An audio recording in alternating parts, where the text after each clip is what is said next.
I sometimes wonder if getting LSPs into the agent would get us to results better, faster, cheaper. Do we need the affordances for the LLM? In fact, it probably makes it more complicated. The future is here. It's just not evenly distributed yet. Here at PyCon at the PyCharm booth, talking about the Python language. It's a big world out there, a lot of languages. We've got someone famous across all programming languages, famous book author, thinking in this, thinking in that, thinking in all the things. Bruce Eckel, tell us a little bit about yourself, Bruce. I specialized in languages. I'm not sure if that's relevant anymore. I've written books, also not sure that that's relevant anymore.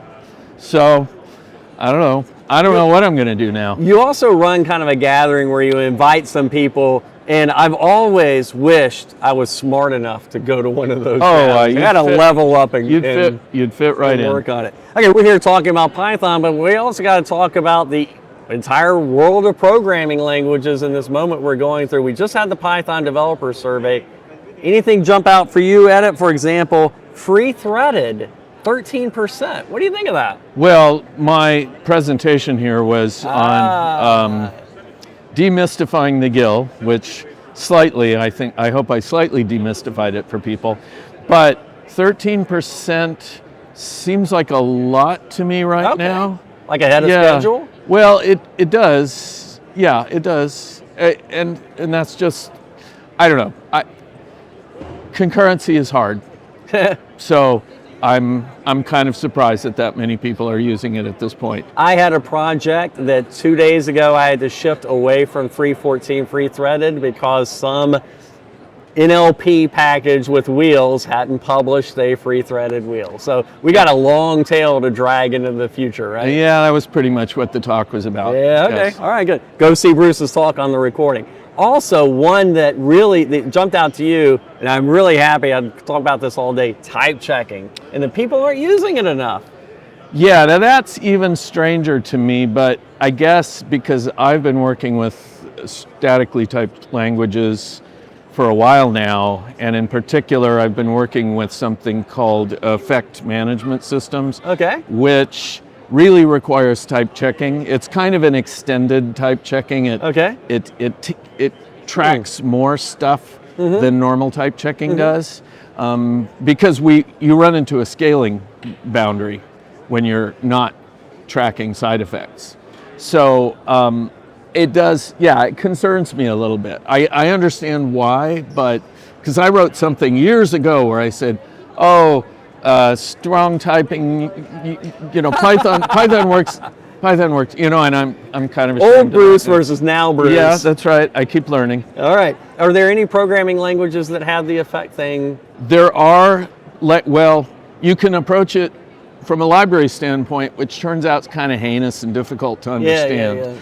Scala and TypeScript. TypeScript, yes, they both have those, but they're really complicated and hard to use. And then there's something called a algebraic effect system where the effects are built into the language. And I think we have an opportunity with Python's type system to build effects into the language. I think you're hearing Bruce's talk from next year pre-announced I don't know. I mean, the fact that people aren't using type systems makes me wonder if we could go that extra mile. Let me tie that to another thing that jumped out to you about LLMs. I sometimes wonder if getting LSPs into the agent would get us to results better, faster, cheaper. Do you have any theory about typing and intersecting with LLM usage? I think when you can provide boundaries, that it allows the LLM to reason about what it's generating better. I'm also interested in new languages that are developed specifically for LLMs, which is kind of mind-blowing when you start. And most of those, there's a bunch of them, and most of those have effect tracking built into them. So, but that's the kind of thing, when you start thinking about it, you don't have to get a bunch of people to use the language before it's legit.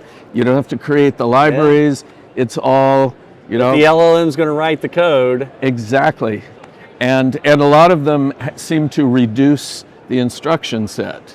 And if you think about that from the standpoint of programming, it's like, well, do we need the affordances for the LLM? In fact, it probably makes it more complicated when it has too many choices.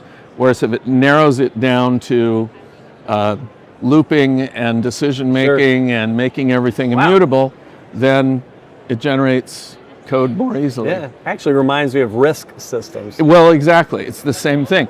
People aren't programming in assembly language anymore. You don't need all those extra instructions. You just need the essence. All right, one more takeaway, just big picture. You talked about how does this world we're going into AI affect like learning systems and institutions and authors and conferences? Well, I hope certainly for universities and schools in general, it's going to vastly improve it. But those are old institutions and they resist change. Indeed. It's kind of the same. I mean, look at a conference like this. Yeah. How many people? I don't go to most of the talks because I'm going to watch them on YouTube. Yeah, sure. Right?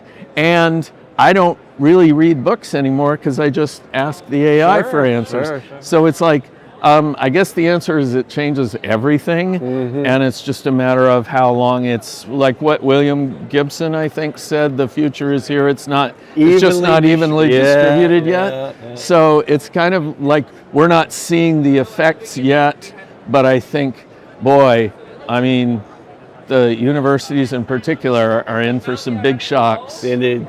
Yeah. Indeed. Everyone, go watch the recording of Bruce's talk on free threaded. We really do need to get to the other side so that Python can stay competitive in this new landscape.